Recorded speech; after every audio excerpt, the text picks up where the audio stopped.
Ce tutoriel va vous montrer comment utiliser les cohortes. Une cohorte, c'est un peu comme un groupe de sites. C'est une liste d'utilisateurs que l'administrateur peut ajouter à un cours ou à plusieurs cours d'un seul coup. Et pour cela, il faut d'abord du bloc réglage, cliquer administration du site, plugin, inscription, gérer les plugins d'inscription. Et il faut activer, c'est-à-dire ouvrir l'œil, de la synchronisation des cohortes. Normalement, c'est l'administrateur qui crée les cohortes, mais vous pouvez donner cette capacité aussi à votre manager. Il clique le lien cohorte dans administration du site, utilisateur, compte, cohorte, pour arriver à la page où on peut créer des cohortes. Alors me voici, je clique le bouton pour ajouter ma cohorte, je lui donne un nom, pour moi ça va être les alpinistes, et je peux choisir de mettre cette cohorte ou bien dans le système, c'est-à-dire partout, ou dans une seule catégorie de cours. Je vais définir aussi un identifiant et ça va être très important pour ce qu'on va faire tout à l'heure. Pour le moment, je clique le bouton enregistrer et voilà ma cohorte.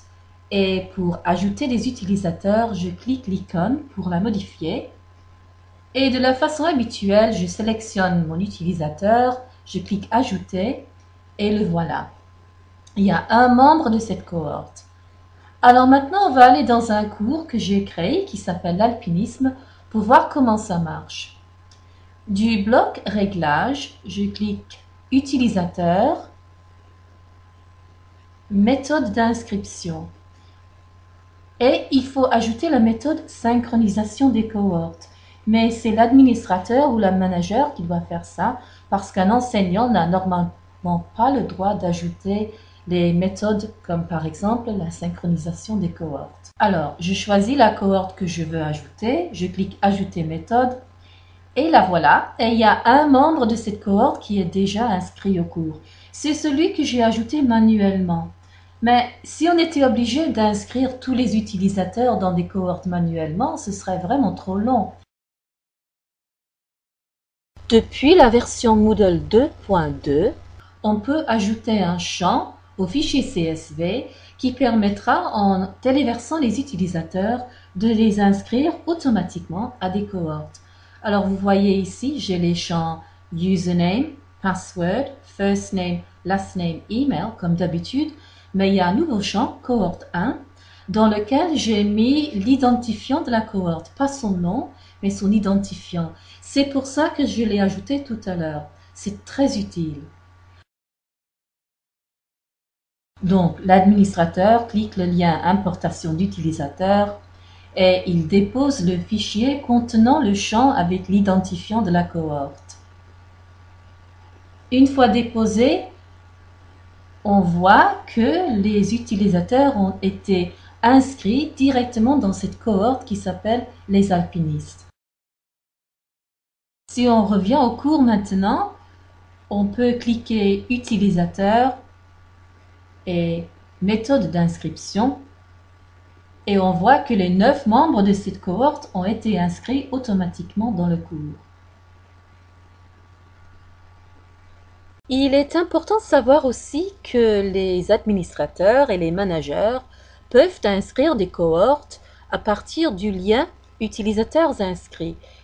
Pour eux, il y a un bouton inscrire une cohorte qu'on peut cliquer et on peut choisir la cohorte et ça marche tout à fait pareil comme avec la méthode d'inscription. Mais il faut faire attention parce qu'il y a aussi là un bouton inscrire des utilisateurs.